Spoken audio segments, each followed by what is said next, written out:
Hi, I'm Lorna, coming to you from my studio, The Nest, in Hampshire in England.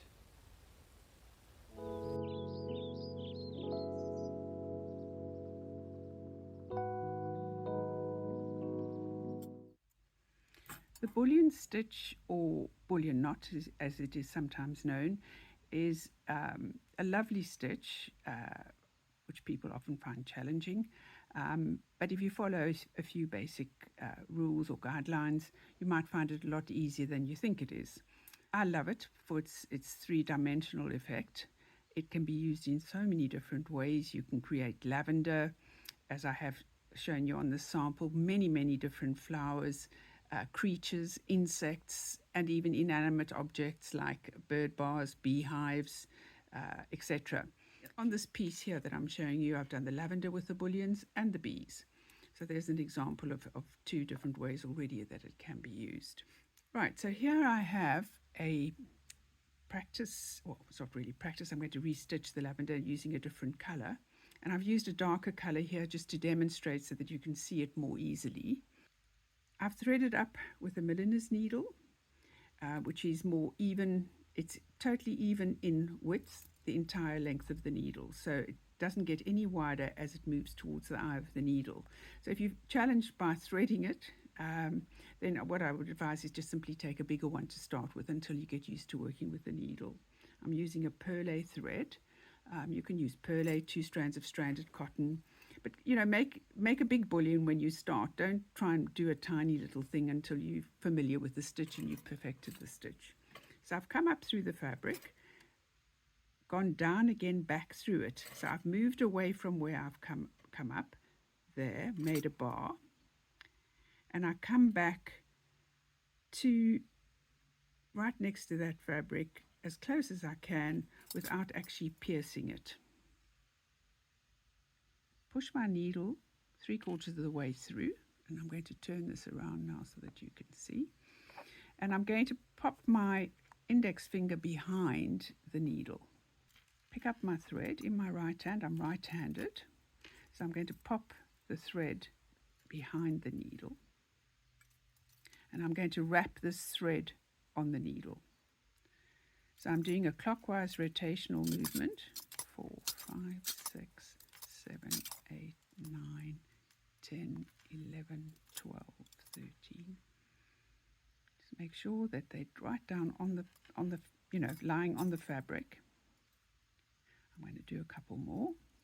The number of wraps must always exceed the length of your bar, simply because as you pull the needle through the thread, through your wraps, it condenses as the needle's removed, so you get a smaller bullion in effect. So trap it between your thumb and your forefinger, and then just gently ease it through. You don't have to pull tight. And as you look, you'll see that you have something that looks like that. And this leg, as I call it, is actually your thread that you're pulling through. So all you do is you take your thumb nail and just gently push down until that leg disappears and the bullion's lying flat on the surface. And then you enter the fabric back through the same hole, and that's important. And it's one stitch. You can add more wraps and make them more raised. It's important that you end that off, and that when you start a new bullion, new stitch, that's a complete separate technique again, or a completely separate stitch. Otherwise you'll find you are carrying a thread. So when I'm stitching, I would simply come up again and repeat as I did for the first one.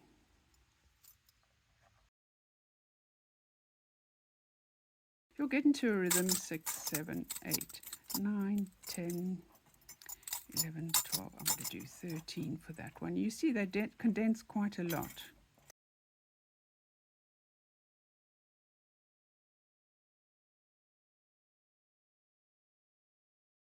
So I pull there, bring it down with my thumbnail,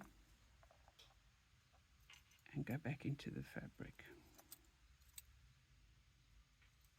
Just pull that even a bit tighter, and then go back down. and pull it in there. So I've got my little bullions. Ways in which it can be used.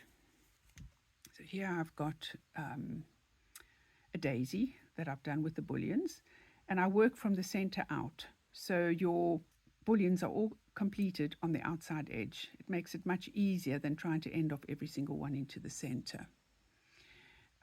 Another sample here, I've made little rosebuds by using 3 bullions, all entering the same hole at the bottom and opened up at the top, and it gives you a little profile rosebud. If you look at it on this sample there, you can see I've done a little one in the middle, probably 6 wraps, and then 2 on either side, a pair going into the same hole with 7 or 8 wraps, and then maybe 9 wraps on the last pair. And then I've just added a little fly stitch to give you a green petal, or sepal I should say, with a little bit of the sepal peeping out at the back, and then stitches to form the greenery. You can also have a more 3D effect by casting on more than the length of the bar. So you like double it, and that will make the bullion stand up. So you can see there, I've just been playing with stitches. This is just a sample, and all of these little fuchsias, irises, and this full-blown rose are done with raised bullions. I've also done my initials. Turn that around. And these are long bullions, and I've simply caught them down in the middle with a stitch, probably up to 50 wraps. It makes a lovely branches on trees. It works for them as well. So it's a very, very versatile stitch. There are a number of stitch books, but I think my favorite one has to be the A to Z of Bullions. But it was initially published by Inspirations magazine and is now put out by Search Press. It might be out of print, so you want to check, but you never know, you might pick up a second-hand one somewhere along the line on one of the sites. But do have a go, try it. It's, as I say, a lovely versatile stitch and not as challenging as you think it is. Hope you enjoy stitching.